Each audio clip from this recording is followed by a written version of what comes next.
that just look like a brief look at Good. Well, good morning, everybody, and welcome to the December 6, 2022 Hempstead Town Board meeting. We're trying to make it feel Christmassy in here by having it nice and chilly. Madam Clerk, would you please call the roll? Supervisor Clavin. Here. Councilman Carini. Here. Councilman D'Esposito.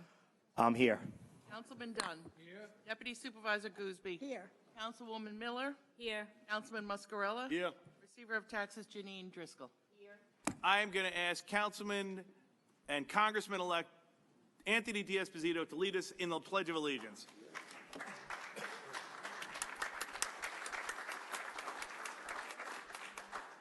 I pledge allegiance to the flag of the United States of America and to the republic for which it stands, one nation, under God, indivisible, with liberty and justice for all.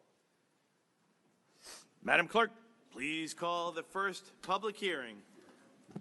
We have a proposed local law regarding regulations and restrictions to limit parking in East Meadow, near Floral Park, near Island Park, and Roosevelt.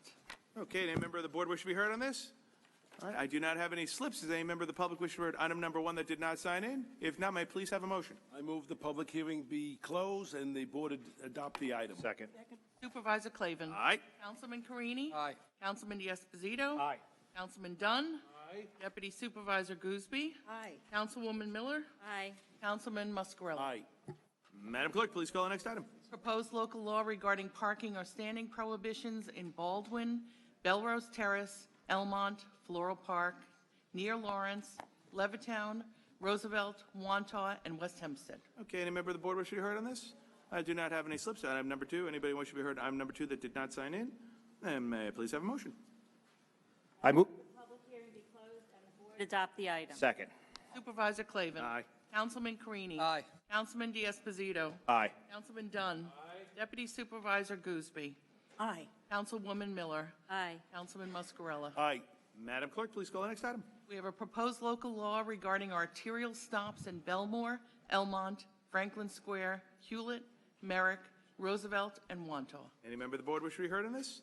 All right, I do not have any slips. Any member of the public that did not sign in wishes to be heard on this? If not, may I please have a motion?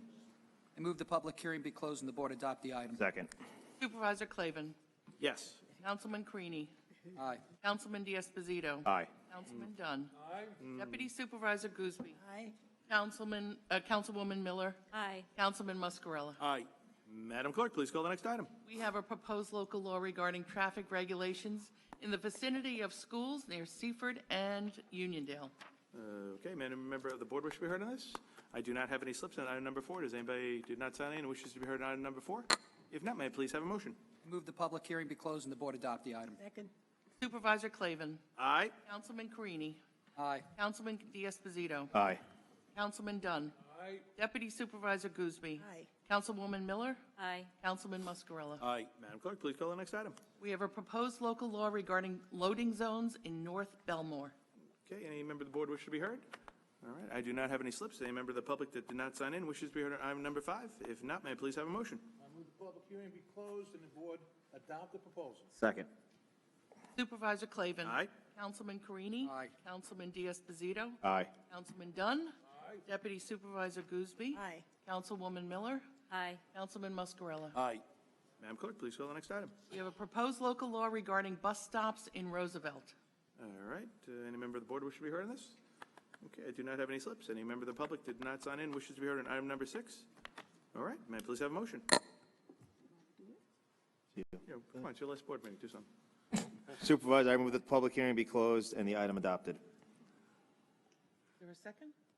I second it. Okay, Supervisor Clavin. Aye. Councilman Carini. Aye. Councilman D'Esposito. Aye. Councilman Dunn. Aye. Deputy Supervisor Gooseby. Aye. Councilwoman Miller. Aye. Councilman Muscarella. Aye. Madam Clerk, please call the next item. Proposed local law regarding vehicle speed limits in West Hempstead. I do not have any, Street. nope, sorry. Any member of the board wish to be heard on this? I do not have any slips. Anybody wishes to be heard on item number 7 that did not sign in? Then may I please have a motion? I move the public hearing be closed and the board adopt the item. Second. Supervisor Clavin. Aye. Councilman Carini. Aye. Councilman D'Esposito. Aye. Councilman Dunn. Aye. Deputy Supervisor Gooseby. Aye. Councilwoman Miller. Aye. Councilman Muscarella. Aye. Madam Clerk, please call the next item. We have a proposed handicap parking on public streets in Elmont, Inwood, Merrick, Uniondale, near Valley Stream. All right, any member of the board wish to be heard on this? All right, I do not have any slips. Any member of the public wishes to be heard on item number 8 that did not sign in? If not, may I please have a motion? I move the public hearing be closed and the board adopt the item. Second.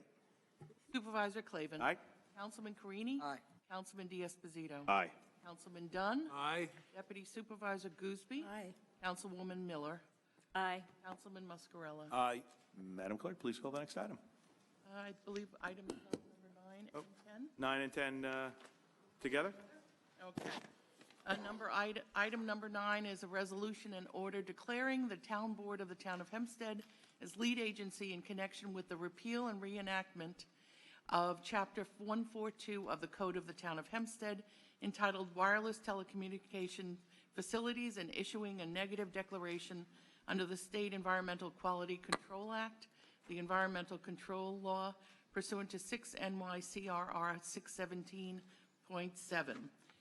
Number 10 is a proposed local law regarding wireless telecommunications facilities to repeal and reenact Chapter 142 of the Code of the Town of Hempstead. All right. Any member of the board wish to be heard on these? All right, I do not have any slips on item number 9 and 10. Any member of the public that wishes to be heard on this that did not sign in? Okay, if you please give your name and address. Merry Christmas.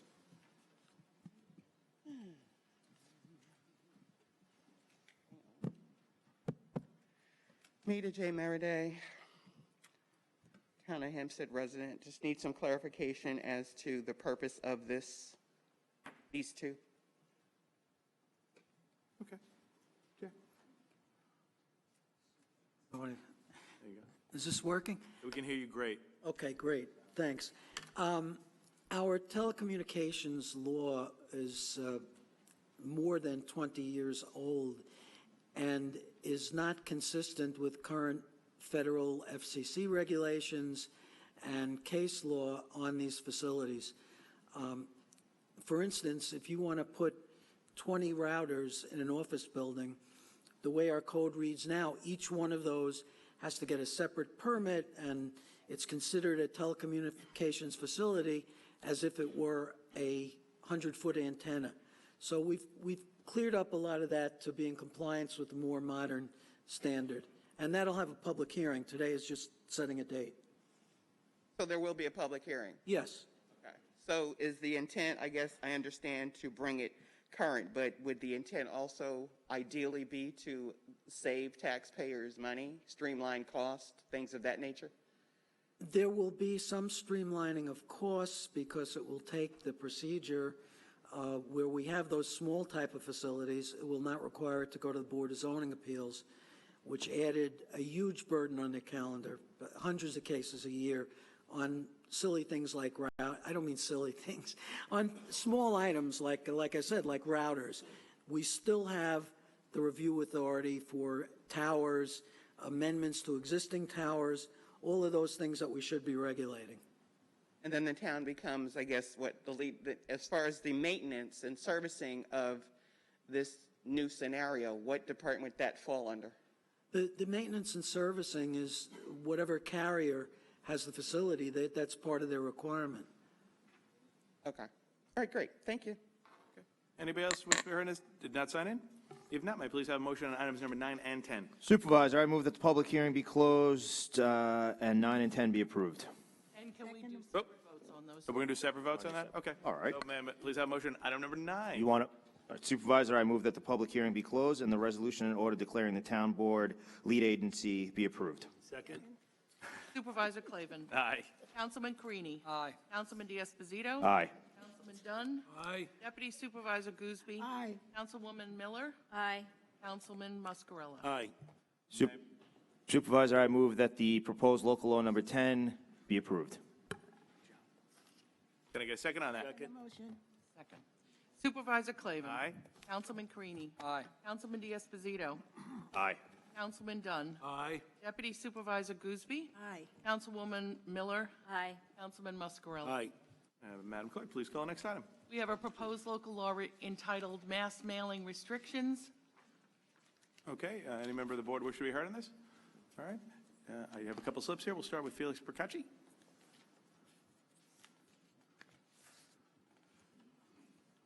Morning, Mr. Procacci. Merry Christmas. And if you could give your name and address, that'd be awesome. Felix Procacci, Franklin Square. The stated purpose of the mass mailing legislation is to reduce undue influence on election results. If the goal is truly to achieve this result, the dissemination of all information by the town should be regulated to ensure residents are receiving accurate and comprehensive information from the town government, no matter how and when it is distributed. For example, the town's passport mailings do not indicate that many post offices within the town offer the same services. If this information was provided on the town's passport mailings, passport processing costs could be reduced. I brought this attention to the board over a year ago, but no change has been made to the passport mailings. It is clear that the passport mailings has another problem besides informing residents of passport services, and that's also to promote the names of elected officials, thus having the potential effect of influencing election results. If this board really wants to reduce the undue influence of mass mailings on elections, they should not reduce the time mass mailings can be sent from 15 to 15 days, but instead should include in this legislation that the town make public on its website the cost of all mass mailings, the dates they are sent, and the intended purposes and areas in which they are distributed. It is important to note that many towns' mass mailings are sent postal patron. There is no postmark on it. So it is not easy for residents to provide oversight without foiling this information, which usually takes many months to obtain. And I have a question. How will decreasing the time from 45 days to 15 days benefit the public and be in the public interest? Stop the clock, please. Mr. Guy, repeat your question then? You were going.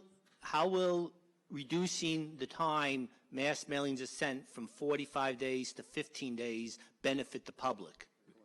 Mr. Procacci, information we send out is critical information. Let it be, from the passports program, which the town clerk does year-round, no matter what year it is, to tax bills, to programs where we did Narcan for Life, budget updates. So, you know what, we're putting in this provision, and we think it makes sense. Well, it doesn't need to have the picture of the council person or the supervisor on it. It doesn't have, and the information isn't comprehensive. Like I said, the passport service mailing is not comprehensive. It doesn't include the post offices that offer this service. Will the town provide the information regarding mass mailings when they are sent so people will know whether they are sent within the 15-day requirement that you're probably going to vote on today? Because otherwise it requires a FOIL, because most of these mass mailings do not have a postmark on it, so we don't know if the town is in compliance. Will you do that? Mr. Procacci, this legislation has just changed the time period, that's all. I know, but how do we verify that you're in compliance? You'll get it in the mailbox. But how do we know there's no postmark on postal patron mailings? How do you know when it was postmarked if there's no postmark? Same way Thank you you do very now. much.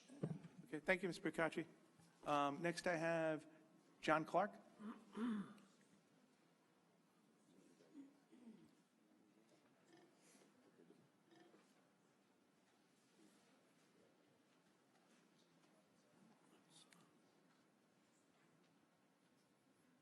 Hi, good morning, Mr. Clark. If you give me name and address for the record, Merry Christmas. Good morning, John Clark, Montauk. Merry Christmas. I came here today to speak about the mass mailing restrictions, just to point out that our local media, the Herald, uses a 60-day window before an election. And the purpose of that is good government. Now, I realize mailing is not exactly rapid, so you're not going to send out any emergency weather information on a postcard. But I'm here to ask you to restore or maintain the 45 days and actually consider upping that to get more people involved. Now, Mr. Procacci gave great technical details. I'm just here because of the gut reaction to this. We need more people in these seats, obviously, and we thank you for having multiple times for day and evening sessions. But this just stinks of bad government. And I know you save us a lot of money by not having elections every time there's an appointment to the board. And good luck in Washington, Mr. Desposito. He's my congressman. But it just seems like you're missing the forest for a badly Charlie Brown Christmas tree. And on behalf of the people who couldn't make it here today, please do not pass this resolution. Thank you. Okay, thank you, Mr. Clark. Appreciate it. I don't have any other slips. Does anybody wish to be heard on this that did not sign into number 11? Hi again, if you give your name and address, thanks. Mita Maraday, Mita J. Maraday, and since this is my time, I meant to say earlier that I don't know what was provided earlier when we did the pledge, but I want to use one of my moments in memory of Pearl Harbor, tomorrow, December 7th, and focus on, again, what happened on that day in 1941, because the slogan for that date is, "We will never forget," and the slogan for 9/11, of which I'm a 9/11 first responder, is "never forget." And unfortunately, too many times we have forgotten. And when it comes down to this type of scenario, whether it's mass mailings or gerrymandering or any of the processes that seem to stifle the inclusion of residents who work hard and are fighting hard to stay in their homes, I find it interesting that the next topic for hearing is the real property in default, because we have so many people who are losing their homes. And it just seems that our elected officials are not taking that into consideration at all. So, as it pertains to, because before anybody tells me I need to stay on purpose or the agenda item, I agree with Mr. Procacci and Mr. Clark with regard to the smell that this mass mailing entails.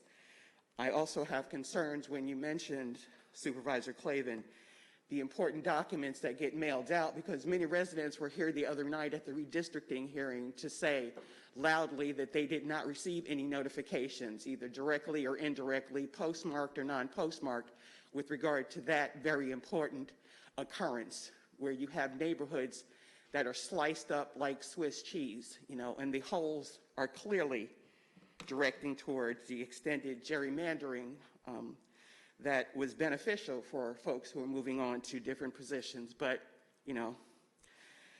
as my Bible says, truth crushed to the earth will rise again. So I'm against this mailing process. I would question again, what would be the cost savings potentially? What other changes could be placed in this particular restriction as it pertains to the undue influence that people who are running for election have in attaching their names to legislation or activities that are ongoing in any case, but it gives the public the inference that they were responsible for it, and then they thus pick their name on the ballot. So, again, for the record, I am against this. You're going to pass it anyway, so again, our voices don't matter, but we still come because you have to throw a rock in stagnant water. And again, remember December 7th, 1941. Thank you. Thank you very, very much. Merry as Christmas. always. Happy holiday. Happy Kwanzaa. Thank you. Again, it's all about diversity and inclusion. Absolutely. I don't have any other slips. Does anybody else wish to be heard? Didn't sign in on item number 11? Supervisor, I move that the public hearing be closed and the local law be adopted. Second the motion. Supervisor Clavin. Aye. Councilman Carini. Aye. Councilman Diaz-Padrino. Aye. Councilman Dunn. Aye. Deputy Supervisor Gooseby. Aye. Councilwoman Miller. Aye. Councilman Muscarella. Aye. Madam Clerk, please call the next item. We have a proposed local law entitled Real Property in Default Registry. Okay. I do have a slip on this. Mr. Bacacci?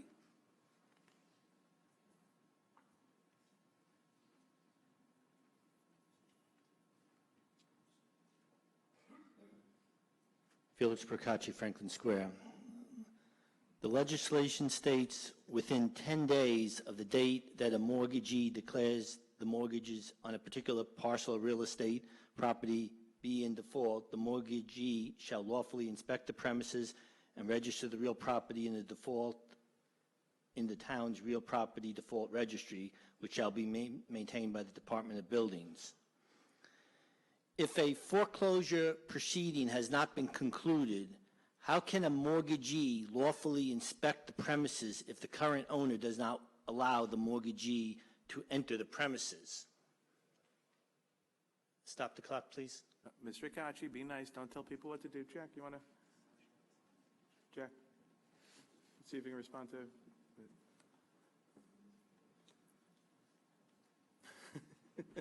Okay, so this sets a framework. They may not be able to get into the house, or they may, but certainly they will be able to see the exterior and give us information. It will help the building department determine if it's a property that's in violation or otherwise in need of property maintenance steps. Yeah, but what I talked about this, I think it was 6 years ago when it was first brought up, and then Supervisor Santino refused to answer the questions.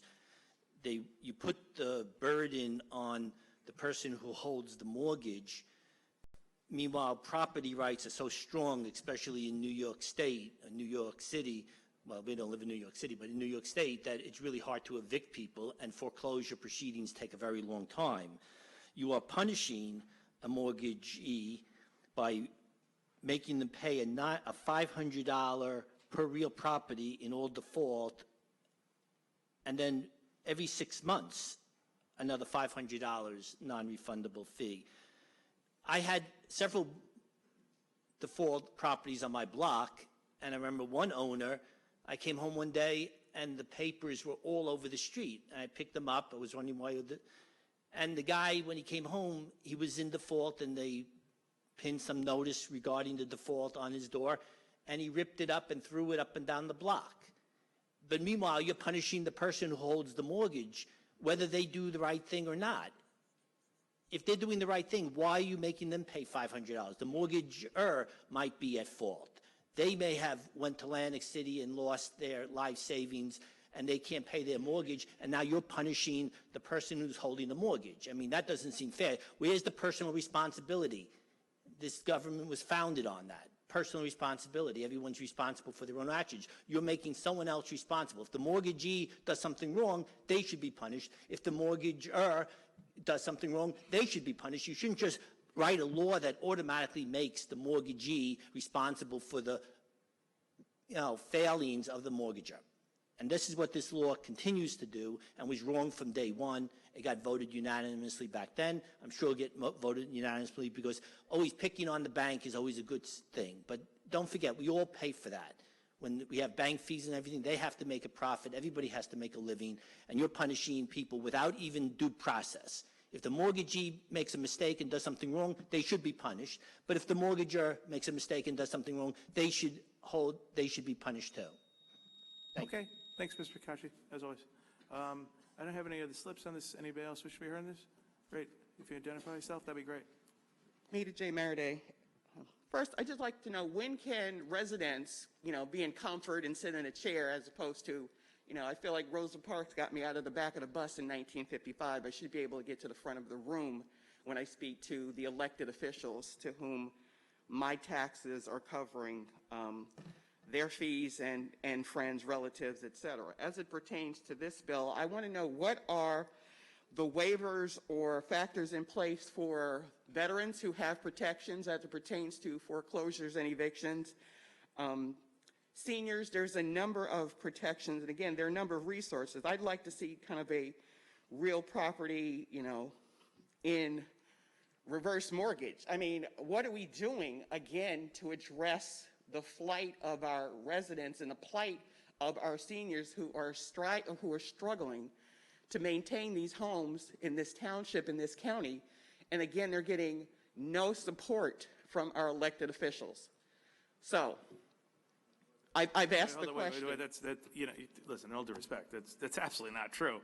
Why is it not No, hold on, I'm going to go. Actually, we've been the proponents, this board, over the 20 years that I've had the ability to serve here, for veterans to make sure they did the discounts. When New York City residents 6 years ago were getting better discounts than the town of Hempstead residents, even though we pay double in property taxes, it was actually this board that went on the border of Queens and Nassau and said, it's about time Nassau residents get the tax breaks they deserve, and you know what, and put on equity at minimum. And finally, the state did do that last year after we advocated. So I don't think it's fair to come up and say, we don't care. Actually, we've been big proponents of any tax discount for veterans, for disabled, for our seniors. And when New York City was getting a much better discount, and they pay a minor portion of property taxes compared to what we all pay out here, we led the charge out there. So I take it, because that's the stuff that really matters to me, is really given the voice and my role here. And that's why I take exception,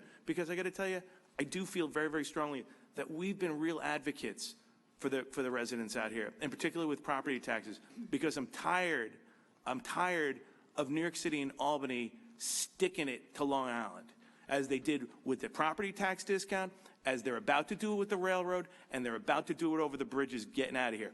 It's going to cost us an absolute fortune, and it's not being driven by anybody out here. It's being dumped on everybody out here. So I have to take exception, because I got to tell you, I'm very, very proud, bipartisan, of what this board has pushed for to protect the residents and the taxpayers out here. So, and I appreciate the comments, but this one, I just take to heart, because I really do believe that we have been advocates of the wrong treatment Long Island as a whole has been receiving from the state, and I appreciate your time coming here, and you know that.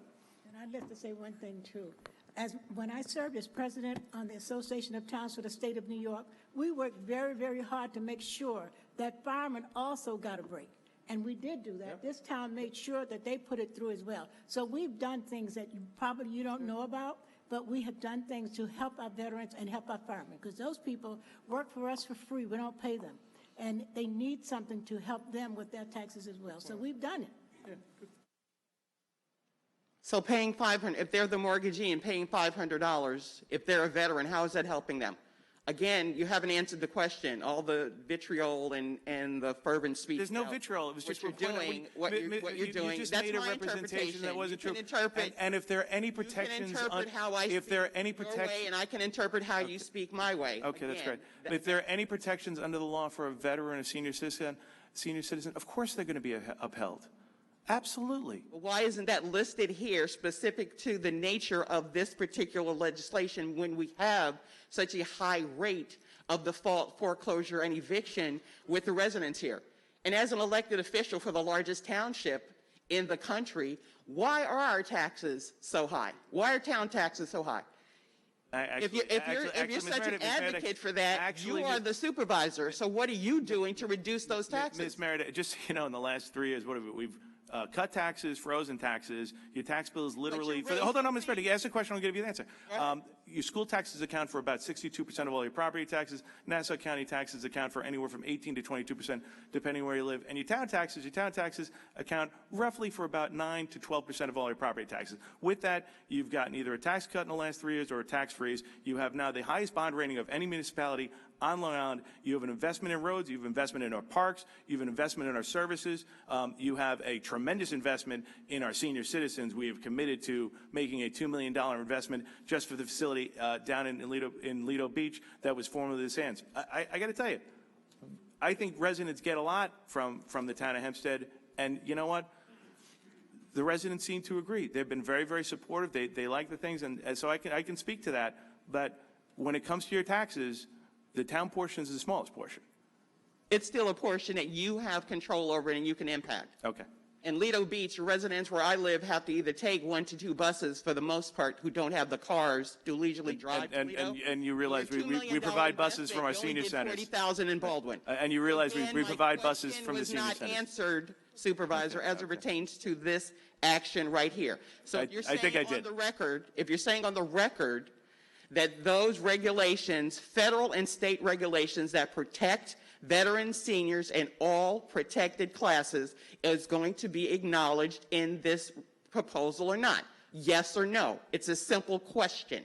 If you can't answer it, maybe the town attorney can answer it so that residents on the record, the ones who are about to be put out on the street, now that the moratorium on evictions have been lifted, and including veterans who are living out their cars, yes, maybe in those same parks that you dressed up. They're still living in their cars, still living at train stations, and still living right at the entrance to the New York State parkways. So don't try to kid yourself or continue to kid the rest of this. And the gerrymandering is what makes it look like you're doing so much, not what your claimed efforts are. Always great to see you. I don't have any slips on this item. Anybody else wish to be heard? If not, may I please have a motion? You make a motion. I move the public hearing be closed and the board adopt the item. Second the motion. Supervisor Clavin. Aye. Councilman Carini. Aye. Councilman Dunn. Deputy Supervisor Gooseby. Councilwoman Miller. Aye. Councilman Muscarella. Aye. Okay, Madam Clerk, please call the next item. We have a proposed local law regarding building construction administration. Okay, Felix Percacci.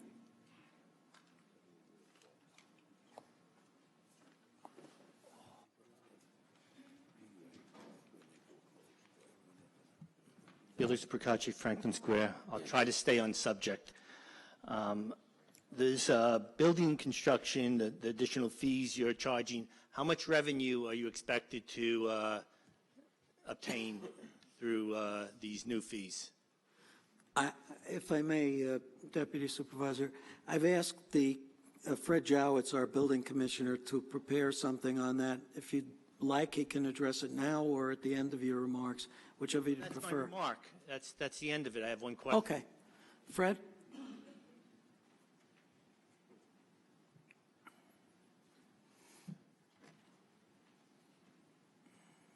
Fred Jowitz, happy holidays, everybody. Good morning.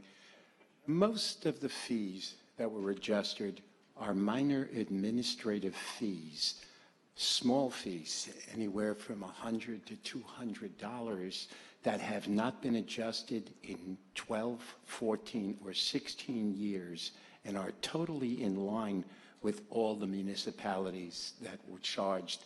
I'd be happy to sit down with you in the back and show you how an inspection fee, actually, the fees were analyzed by the fact that we were losing so much money on certain things when an inspection fee was so minor. Yet we had to do inspections for people who close out permits. We've had a 300% increase in people wanting to close out permits for the real estate market. And what do we charge? We charge $100 for an inspector to now spend 2 hours to review all the files for people that need these permits closed out. We have an obligation to try and help these people as quickly as possible for their closing. But the fees were very minor, kept in line, and actually, I personally looked at it as like, what are we losing a lot of money on? The actual permit fee has not been changed. It is still $15 per thousand, keeping in line with that. Cost of construction have gone up. Only the small administrative fees were closely analyzed. Okay. The question was, how much additional revenue does the town plan on getting by increasing these fees? It's going to be based on the influx of permits coming in. We're in the middle of a recession. You're in the middle of a recession. Actually, a year and a half ago, when things were really taking off and people were building, the fees went up. Now you're in the middle of a recession. You're seeing an actual all-time drop in closing, and you've seen that at the state level with revenue coming in. So to speculate, you can't speculate. He's modifying the fees to put them in line with. We're America's largest township, and he's putting them in line with all the other municipalities on Long Island. That was the line item back in the Santino and Murray administration when I asked about this, how much revenue we expect. During the Gillen administration, though, things have changed. The comptroller would get up there and specify how much additional revenue you're getting from increased park fees and things like this. Now you're not going to speculate. It's interesting how that changed from one administration to another. During the Gillen administration, everything was projected. Now during the Clavin administration, nothing could be projected. Thank you very much. Okay. Merry Christmas. I can project you got a tax freeze this year. Next, I have no other slips on this item. Anybody else that did not sign in and wishes to be heard? If not, may I please have a motion? Supervisor, I move that the public hearing be closed and the local law adopted. Second the motion. Supervisor Clavin. Aye. Councilman Carini. Aye. Councilman D'Esposito. Aye. Councilman Dunn. Aye. Deputy Supervisor Gooseby. Aye. Councilwoman Miller. Aye. Councilman Muscarella. Aye. Okay, Madam Clerk, please call the next item. All right, we will call items 14 and 14A in tandem, but they will be separate votes. Okay. 14 is a resolution adopting a CEQA negative declaration and determination of non-significance in connection with an application for a parcel of land located in Levittown. 14A is the application of Frunstead Land LLC for a revocation of covenants and restrictions relating to real property in Levittown. Okay. Good morning. If you identify yourself for the record, that'd be awesome. Yes. Good morning, Mr. Supervisor, council members. Denise Vista with Amato Law Group, 666 Old Country Road, Garden City, New York, 11530. Here today on behalf of Frunstead Land LLC and Chick-fil-A Inc. in connection with its petition to revoke the restrictive covenants located at the property 3859 Hempstead Turnpike in Levittown. Just to give you a little background on the property, it's located at the northwest corner of Hempstead Turnpike and Berger Avenue. It's zoned Business X and contains approximately 2.48 acres. It's currently developed with 2 vacant buildings and a large parking lot, which was formerly utilized as a Honda dealership. The property is very blighted. The parking lot is cracked and uneven, and it's completely devoid of any sort of landscaping. The area itself is characterized by a commercial corridor along Hempstead Turnpike with residential uses beyond. There are various other fast food restaurants in the area, and the restaurant, as such, the restaurant will be consistent with the uses in the area. So with respect to our petition today, in 1988, the Board of Appeals granted Honda City approval to use the premises for the outside storage of motor vehicles and an auto repair shop. In connection with that approval, the Board of Appeals required restrictive covenants to be recorded on the property. While I'll get into this further in a moment, the covenants were recently declared moot by the Board of Appeals as they relate to the Chick-fil-A restaurant. In 2001, the Honda dealership obtained a special exception from the town board to conduct auto repairs in connection with the sale of new and used cars on the property. And also in connection with that, the town board required the property owner to record covenants on the property. This was recorded on May 10th, 2002. So Chick-fil-A and Frunstead Land are here today to request that those restrictive covenants be revoked. We note that the covenants that are before the town board are nearly identical to those that were just recently revoked by the Board of Appeals. So just a brief project description for the Chick-fil-A. It's a 1-story restaurant with drive-through and outdoor seating, substantial site improvements, an abundance of landscaping. There will be surplus parking. 70 spaces are required. 106 will be provided. 60 people can be seated indoors, 36 people outdoors. With respect to this restaurant, Chick-fil-A has obtained a special exception for the drive-through and outdoor seating from the Board of Appeals, as well as variances for the number of signs. We also, as I previously had mentioned, obtained a declaration, or a decision from the board that the restrictive covenants were moot and inapplicable to the Chick-fil-A. The board did not impose any conditions except for the menu boards, and there was no opposition at that hearing.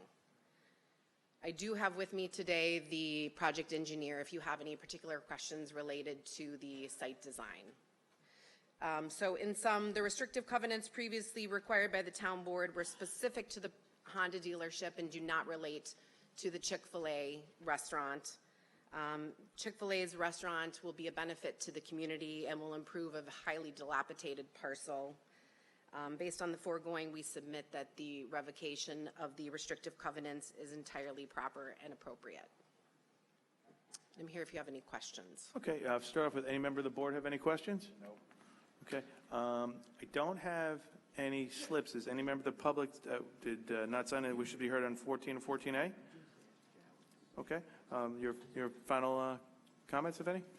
Just request that you revoke this declaration of covenants and restrictions.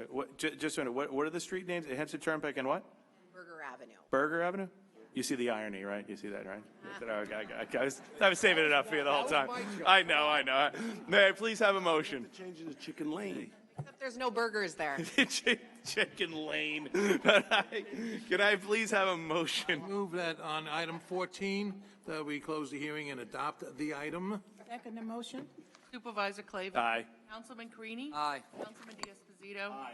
Councilman Dunn. Aye. Deputy Supervisor Gooseby. Aye. Councilwoman Miller. Aye. Councilman Muscarella. Aye. Thank you, Mr. Fisher. I Appreciate it. also moved on item 14A that we move the public hearing closed and we approve this item. Second the motion. Supervisor Clavin. Aye. Councilman Carini. Aye. Councilman Diaz-Padrino. Aye. Councilman Dunn. Aye. Deputy Supervisor Gooseby. Aye. Councilwoman Miller. Aye. Councilman Muscarella. Aye. Madam Clerk, please call the decision calendar. Our first decision is a resolution classifying the application of Baldwin Jazz LLC, care of Breslin Realty Development Corporation, as a Type 1 action, declaring lead agency and issuing a negative declaration under SEQR. A motion on the decision? First, I'd like to say this is a long time coming for the community of Baldwin, and this will go a long way to the revitalization of that area. So I proudly move that the board adopt the item. And I second they remove, pass it. Supervisor Clavin. I want to add Councilman Carini, Deputy Supervisor. This is a great moment for the Baldwin community. I want to thank not only the developer for having an idea and a concept that works. I also want to thank council for probably one of the most thorough presentations I've ever sat through in the entire history of the town of Hempstead. So I proudly vote yes. Okay, Councilman Carini. I vote aye, yep. Councilman Diaz-Padrino. Aye. Councilman Dunn. Aye. Deputy Supervisor Gooseby. Aye. Councilwoman Miller. Aye. Councilman Muscarella. Aye. Okay, before we call item the administrative calendar, I'm going to ask the chief. Yes. Oh, I'm sorry. We didn't do it? No, we didn't do. No, I'm going to make a motion on 15A first. Supervisor, I'm sorry. We're going to do a motion on 15A first. Sorry. Okay. I move we adopt the item 15A. I second the motion. Supervisor Clavin. Aye. Councilman Carini. Aye. Councilman Diaz-Padrino. Aye. Councilman Dunn. Aye. Deputy Supervisor Gooseby. Aye. Councilwoman Miller. Aye. Councilman Muscarella. Aye. Okay, and now I'm going to turn it over to Jack Libbert. Yeah, I'm sorry to interrupt the order of business, Supervisor. I gave some incorrect information on item 10. I said that this was only the notice of hearing, but it is not. This is the actual hearing, and so I'm reversing myself. I'd like it to be recalled and voted on so the board knows. I appreciate that. And so why don't we recall item number 10? Yes, we have a proposed local law regarding wireless telecommunications facilities. Okay, any member of the board wish to be heard on it? I still don't have any slips on it. Anybody wish to be heard on item number 10? Mita J. Meredith, because I was the one that asked the question, and I was the one that the town attorney said that there would be a hearing. So again, how are residents going to be notified with regard to the impact of this particular process? Because again, our voices are not being heard. You know, a lot of this equipment is being built and distributed in communities that their voices are not being heard, whereas more established, more donor-friendly communities don't have to have this type of transmission issue in their community. So I need more specifics so that we can go back to the local residents and decide how these issues, particularly as it pertains to wireless telecommunication facilities, is going to be monitored, maintained, and serviced in our community, since there will be no hearing, so people could get specifics. So, first of all, this is like every other hearing.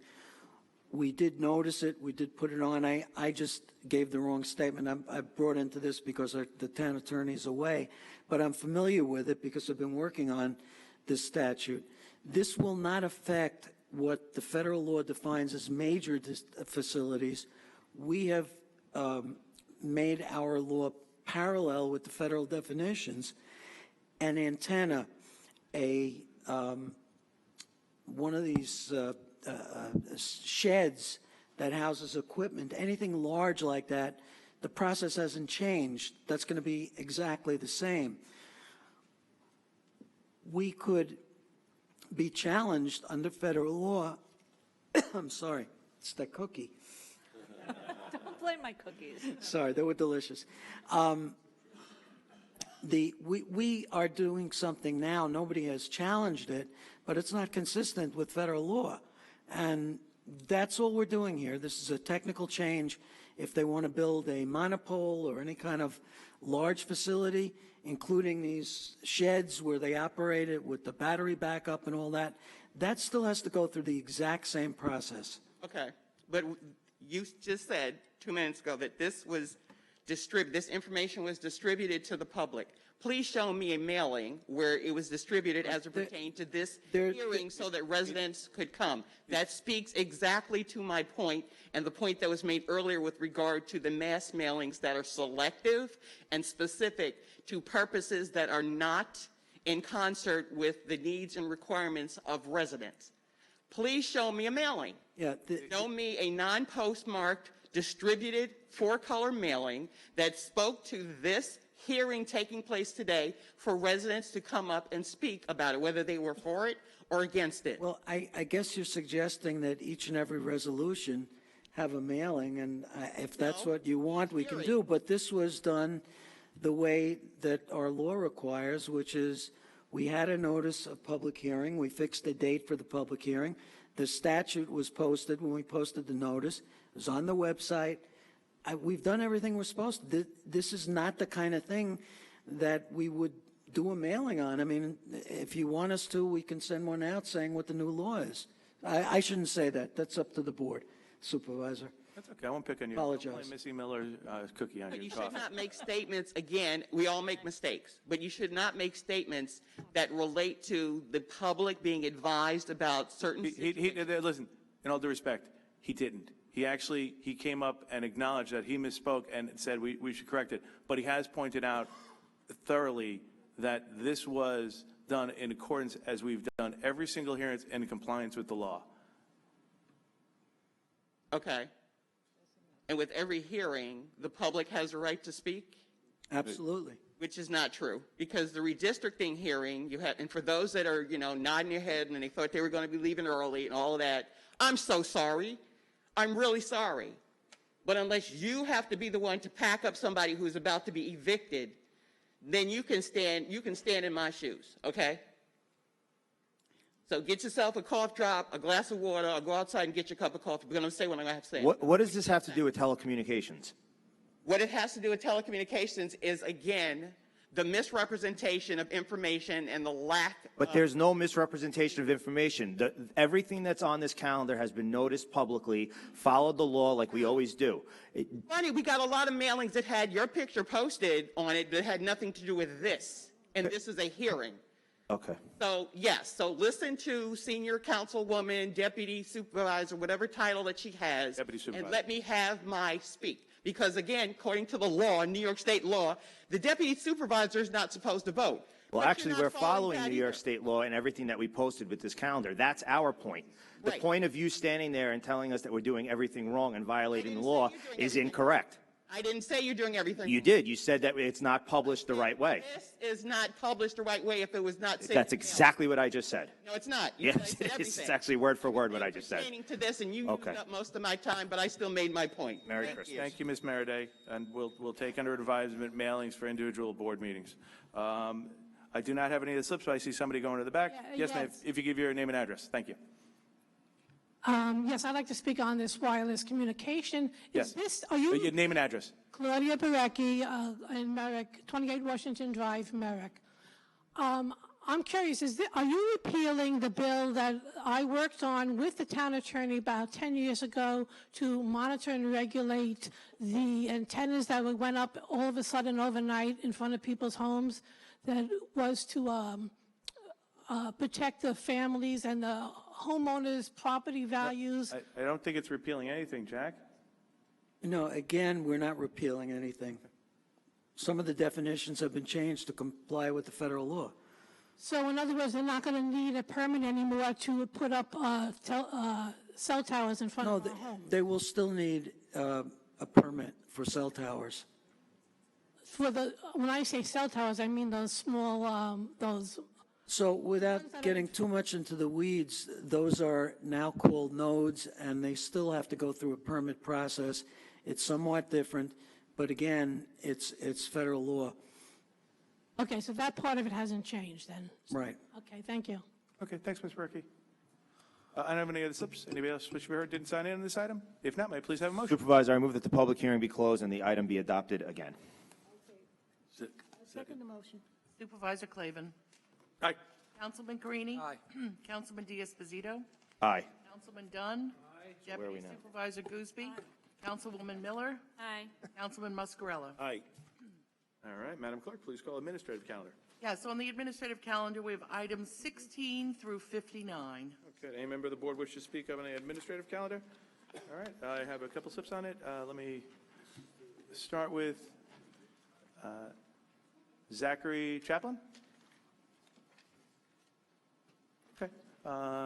Next I have Ms. Meredith.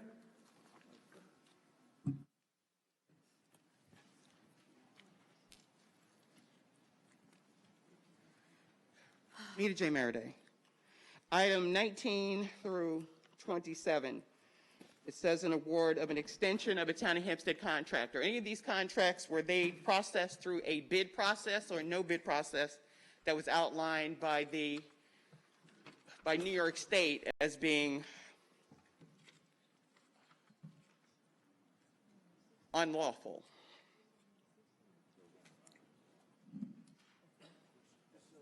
Good morning, Town Board residents. John Mastro Marino. I will speak on this as the deputy is out of town. All of these are extensions of contracts that went out to bid. Yes, but New York State said there was a number amounting over $4 million plus of no bid contracts coming out of the Town of Hempstead. These are not no bid contracts. These were bid, and these are extensions of those bid contracts. Okay. And any of these contracts or contractors service disabled veterans, minorities, women, disabled?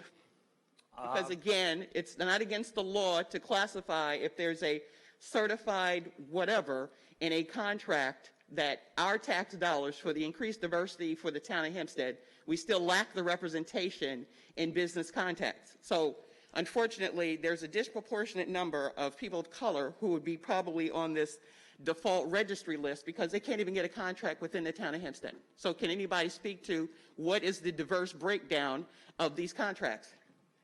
These contracts are all put out to bid with these specifications that we encourage veterans and minority and women-owned entities to apply. Did you That's our process. Organization? That's how we reach out to those elements. And whoever applies, if they're the lowest bidder, they will get it. Okay, but are you aware Simple as that. public and private sector organizations are now becoming more aggressive, i.e. bringing in diversity, equity, and inclusion managers and developers? They're going into more language-based opportunities to be more inclusive. May I add something? We just had, for the first time in a long time, we had all of the people who are in business and so forth in this town hall. It was open to the public. I think we had about 75 to 100. Even some people came from out of state. So people know, and they're working with Hofstra University. So we're trying to do that even more than what we are doing. So you could have come. It was open to the public, but we did have that meeting here in this pavilion. So I just want you to know it's not something that's not, but look, because I really make sure, and they work with me on that. So that's for you. I'm sorry you didn't come, but we did have it here. And with the people who are working with the federal government as well. So we had it. And anybody who wants to come could come. And they did have people here who spoke very well about all the things that are opening.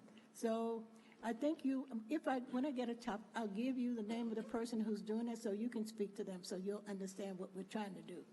Okay, Well, I happy understand that fully you are what you're. concerned. I understand fully what you're trying to do, but one meeting alone is not going to do it. Well, maybe not, but it's the first one, and it was for everybody in the whole area. So I'm not going to say anything else to you because whatever I say is not enough. With all due respect, since that term has been tossed at me, and this is kind of my few minutes, I'm well aware of the process with regard to supply diversity and procurement. I may not know the legislative representative aspect that you have the experience in, but the advocacy and development from the street level as it pertains to service disabled veterans and minority businesses, I am a noted expert, and I'll be more than happy to show you that information.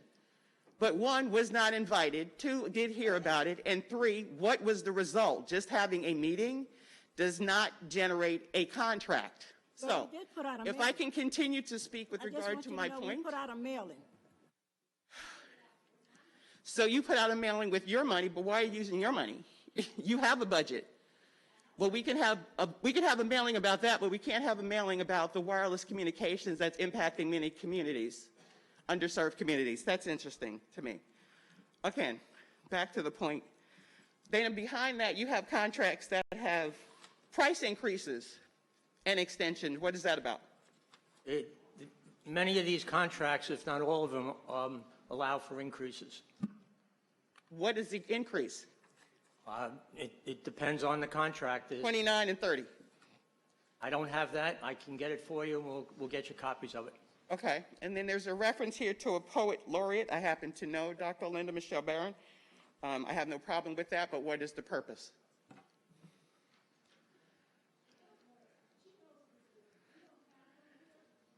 We're the first town, I think, that will have one. And we wanted someone to come because she's coming to our programs, and she will be speaking to, by the way, on the 16th, we have a program, so you're welcome to come, 16th at 5 o'clock. And then you can meet her. This town board has gone along with me. I wanted it. I don't need to meet her. I already known her for 25 years, but you didn't answer the question with regard to the purpose. The deputy supervisor advocated and thought it'd be great to have a poet laureate, and the town board agreed with her idea, and we're voting on it. We think it's a great addition to the town. It'd be a great addition for the residents and a great addition for all of us. And we appreciate you always coming. I don't have any other slips in the administrative calendar. Anybody didn't sign in wishes to be heard? If not, may I please have a motion? Supervisor, I move we adopt the administrative calendar in its entirety. I second the motion. Aye. Supervisor Clavin. Aye. Councilman Carini. Aye. Councilman D'Esposito. Aye. Councilman Dunn. Aye. Deputy Supervisor Gooseby. Aye. Councilwoman Miller. Aye. Councilman Muscarella. Aye. Supervisor, before I make a motion to adjourn. What? What? I'm going to make a formal motion to adjourn. Felix, you don't want to do that? Okay, you go. I made a motion to adjourn. I just wanted to say a sincere thank you to everyone here. Thank you to my CSEA coworkers. Thank you to the commissioners, the directors, my fellow elected officials, both past and present, and everyone who has given me the opportunity to serve America's largest town for the last 6 years. It's been an absolute honor of a lifetime. Everyone has said that they will miss me, but I'm not going anywhere. I'll be here whether you like it or not. So I'm not going anywhere. To my colleagues on the town board, keep doing the great things that you do, move this town forward, and know that you're going to have a best friend on Capitol Hill that's going to do his best to deliver for this town. And I want to say goodbye, but it's just temporary because I know we'll be back here in the future. So to all of you who made this happen, to all of you who have supported me, to all of you who have been a part of this journey, thank you. And a special thanks to my staff and, again, my colleagues on the town board. This isn't just a job. It's a calling, and most importantly, it's a family. So thank you all. God bless.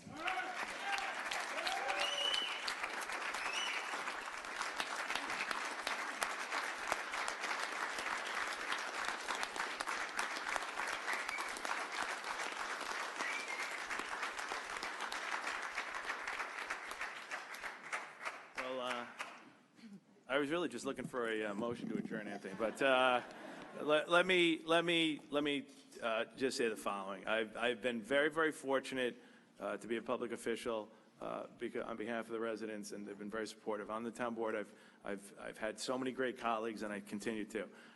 You in particular, you're a unique one because we met so many years ago when you were the fire chief, when you served the city as a detective, and when you came to the town board. I thought it was such a great addition. You've been an advocate. You're my friend. My kids love you. I think we have a lot of joking around. You've been the residents of your district are lucky to have you. We're lucky to have you in the town. You've been a friend to everybody and everything. We are so proud of you. We are so excited for you. And we are going to miss you. We are going to miss you up on this board. But I'll tell you right now, as you like to say, your boots are on the ground. We know we have a great friend in Washington, D.C. We know we have a great congressman-elect.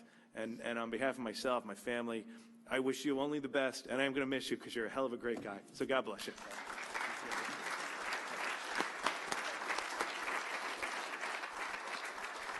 Well, what I have to say is I happen to be a Democrat, not a Republican. But as far as I'm concerned, I don't care about this because you're going there. We have worked together and done a wonderful job. You've always been such a sweetheart to me, actually. Don't believe that, people. But I like him. He likes me, and it has nothing to do with the party. But I know that I'm going to get good work from you because you're over my district, and I know I can speak to you and get what we need. And I will certainly do everything I can to help you as well. So God bless you, and thanks so much.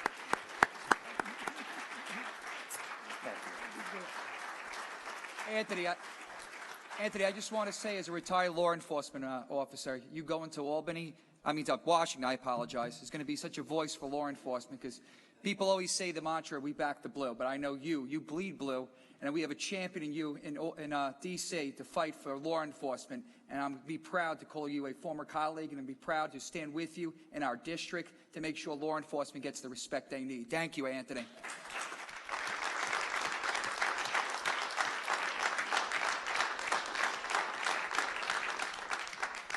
Anthony, I'm not going to miss you because we share a district.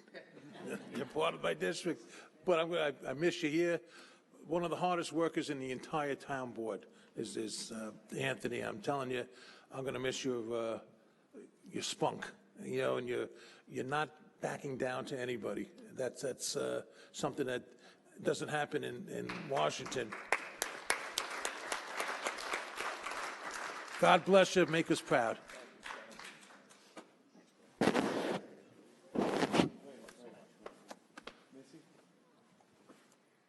So, Anthony convinced me, he mentored me. When I first was going from being just a stay-at-home mom, it was he who showed me how to speak up, told me numerous times that I got to get a thicker skin. Not so sure I succeeded at that, but he is what is known as a natural-born leader. And I'm sorry for me that I don't get to really share any more time on the board with him, but how lucky we all are that he's going to fight for us in Washington. I couldn't be prouder. Tommy, no. What's it? Janine? Anthony, you have been my friend from day one. I appreciate everything you've done over the last couple of years. I'm so proud of you. It's such an honor, to have been your friend. And I do want to thank you for helping me navigate the very private world I used to have to the very public one I have now. And I really have appreciate all the advice you've given me. I know you're going to do great things, and, I'm really looking forward to the future working with you. Thanks so much.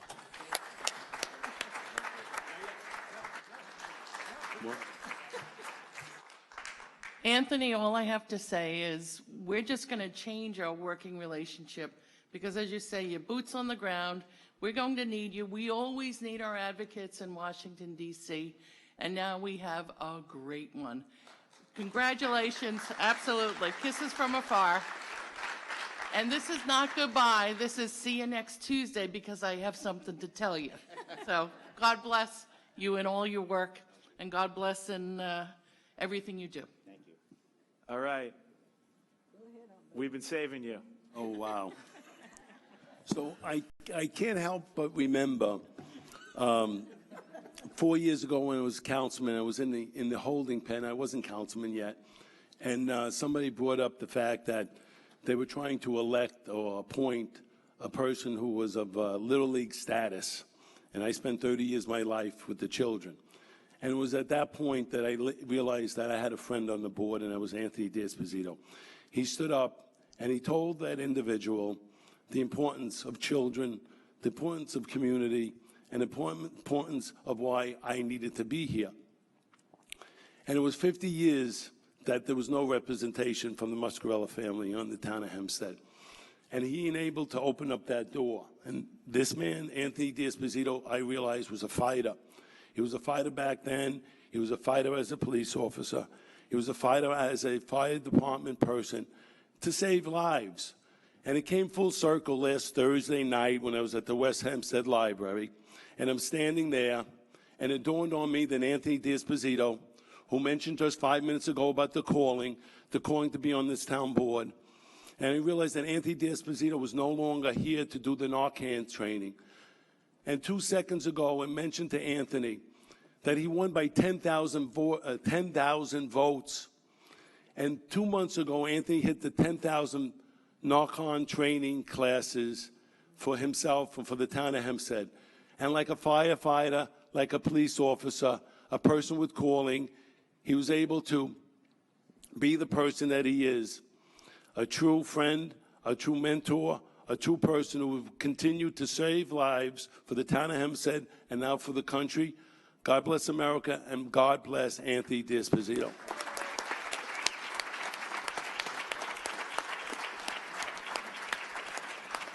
Okay, now, we got that motion to adjourn. I'm looking for a second. Who's going to give it to me? I gave it to you. Second. I got the second? I gave the second. We got it. We'll get there. Don't worry. All right. So on the Unless motion, you want to say something nice about Good. Madam Clerk, I do have a second. Aye. Aye. Aye. Aye. Aye. Aye.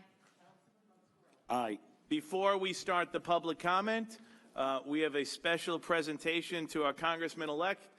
Gentlemen, if you would please bring out a little something special, a little way to say goodbye to our good friend who's off to big things in D.C. If you bring it right to him, he loves cake. Come on, let's see this thing.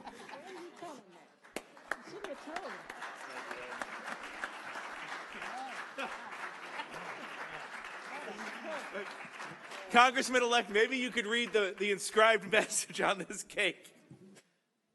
So it's clear Clavin wrote this. Congratulations to our congressman and friend, Anthony D'Esposito. We will miss you, maybe. Hold on, look up. Wait a minute, hold on. Wait. I gotta get this cake. You gotta get your cake. They gotta see your message. It's special for you. Anything else you want me to do, Dennis? Now, when you finger for it. Great. No more smearing. And I just want everybody to know, anybody that came to the board meeting, all of you are entitled to cake, and that goes for you too, Felix, okay? So we'll do that after the public section here. So with that, as customary, Deputy Supervisor. Thank you. The town board will remain to listen to comments of the public. I have a couple of slips in here. And the first one we're going to start off with Felix Percacci.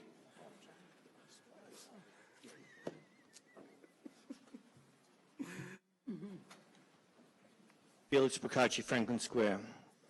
At the November 29th redistricting meeting, Town Attorney John Macarone said to ensure a fair and transparent process, the town has established a temporary redistricting committee, and this committee was unanimously selected by the town board. What Mr. Macarone failed to mention was that 3 of the 7 town board members did not attend this November 15th meeting, and this November 15th meeting was not put on the town's website calendar in accordance with the open meetings law. I also did not receive a notice of this November 15th meeting, even though I signed up on my profile to receive notifications of town board meetings. For some reason, the town was unable to select a meeting date in which all board members could attend in person or remotely. Also, Mr. Macarone failed to mention that the resolution to appoint the redistricting committee was not put on the meeting agenda, but was brought up as an urgent resolution. So far, the facts show that this town has no intention of making the redistricting process fair or transparent, and it currently appears the town's goal is to ensure minimal participation by the public. Aside from putting the meeting notice on the town's website, the town has made no extra effort to publicize this meeting. For example, on the front page of the town's website, it does not appear in the latest news section. The town's website calendar for November and December do not show the November 29th and December 13th redistricting meetings, as I mentioned earlier, does not show the November 15th Town Board meeting when the redistricting committee was selected. Many residents at the November 29th redistricting hearing complained that the redistricting meetings weren't on social media. A week later, the December 13th redistricting meeting is still not posted on the town's calendar or on any of the town's social media platforms. And also, just to go back to the mass mailing legislation, for example, when you send out mailings regarding your budget, you never mention or anywhere when you speak about it, the $53 million deficit. Why is one piece of information more important than another? It's a significant number, and it should be mentioned along with all the goodies that you want to mention. Now, I'm asking you, will the town post a notice of the December 13th redistricting meeting on the town's social media platforms and on the front page of the town's website like all the other meetings are posted? Okay, thank you very much. As always, thanks, Mr. Cacci. Thank you for the recommendations, and thank you for acknowledging the town's AAA bond rating, as always. Next I have on here Claudia Barecki.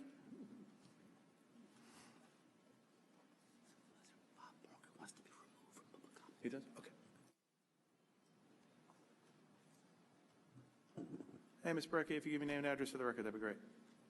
Claudia Barecki, 28 Washington Drive, Merrick, New York, speaking on behalf of the Belmont-Merrick Democratic Club. This letter is specifically directed to Councilwoman Gooseby. You made history when elected to the town board in 1999, the first African-American woman to serve as councilperson. Since then, you worked hard for your district and easily won re-election with landslide victories.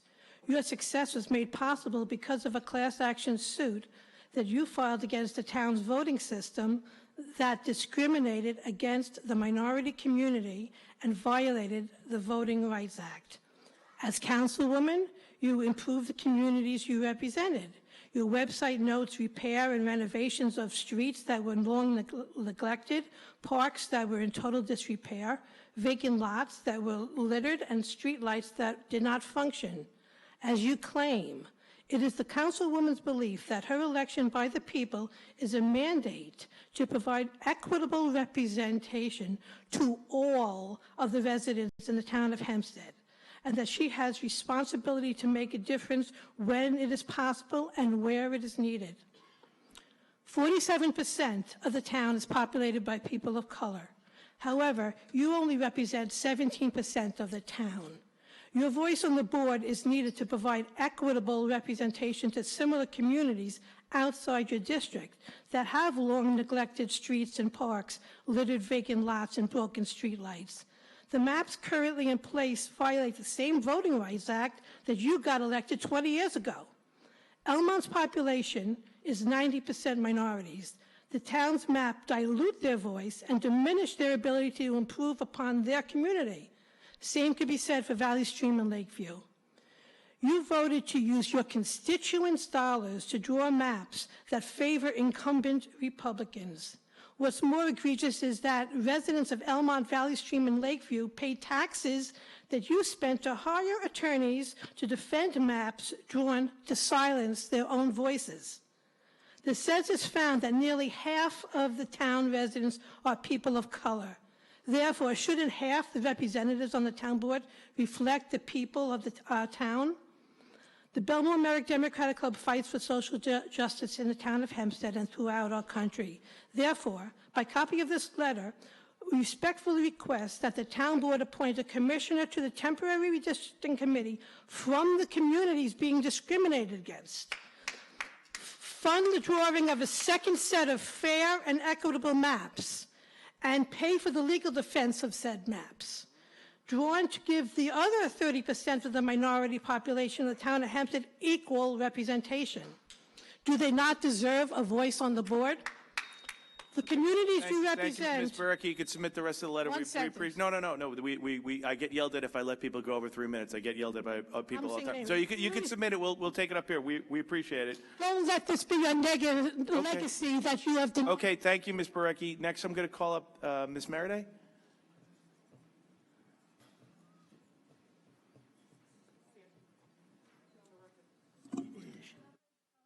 still get it. How you doing? If you could name and address again for the record, that'd be great. Meta J. Meriday. I do stand here with regard to the redistricting disaster. It's not a process. We already know, well, for those who may not know, Nassau County's disaster of a scenario is going to court. It's in violation of federal and state law. The town process is even worse in the fact that residents are not being advised through this mass mailing. We have not seen any council person attend any community meetings to talk to residents at their convenience, not yours. You have a rule that states that residents who take out their time have to leave parents that they may be caregiving for, children, to come to a meeting and be told, well, if you spoke at one meeting, you can't speak at the second meeting. You have no significant map. Our money was wasted on making copies of street designations that did not have the community, the town, the hamlet that it was representing. So just looking under Grand Avenue, can't tell where, I know there's one in Baldwin, I think there's one in a few other communities, was represented in 4 council districts. Baldwin alone is 2.5 miles long.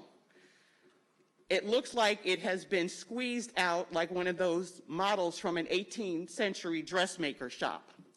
You have communities like Uniondale, again, Elmont, that has been spoken earlier, Lakeview, that's split in 2, clearly structuring the gerrymandering process of which you celebrate somebody's elevation. It was not a fair electoral process.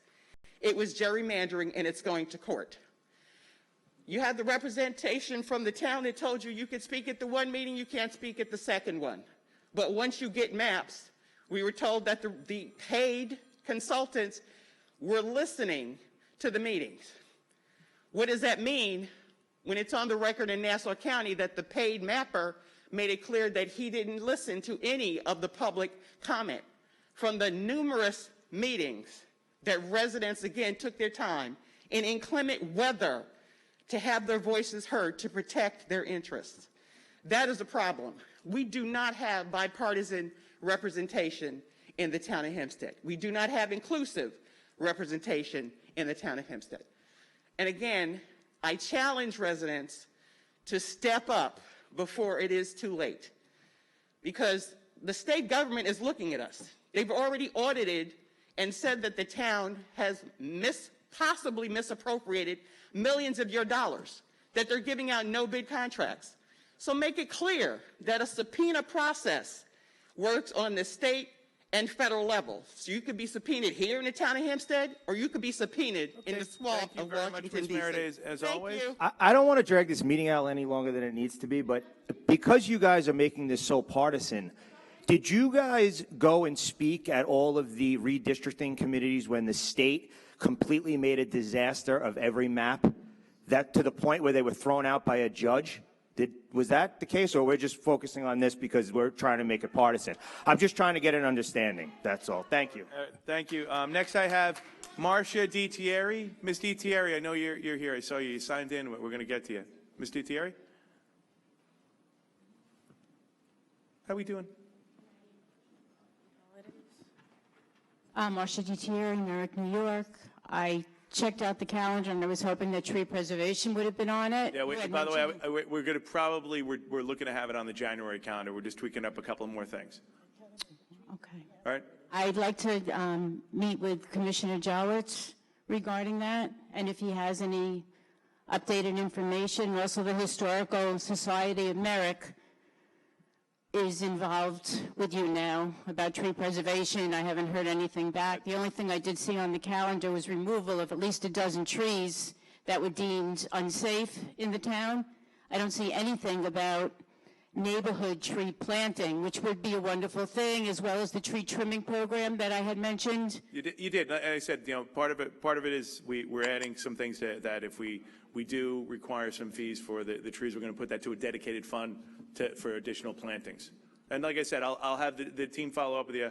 Like I said, I know you're passionate about it. I'm very supportive of it. If we get on the January calendar, I'll let you know when. But of course, we'll incorporate you in some of the thoughts. Please. And I missed the administrative part about the animal shelter increasing the funding for 23, and I was just wondering if any of it is going towards revamping the antiquated cages that these animals have to linger in day after day.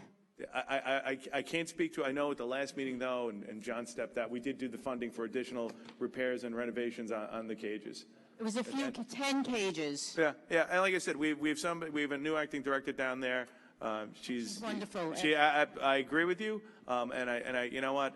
I get a good vibe down there. That's all I'll put it to you right now. I think it's it's going the right place, and I think it starts in leadership down there with all the people we work with down there. So Compassionate people and all about the animals. right. Thank you.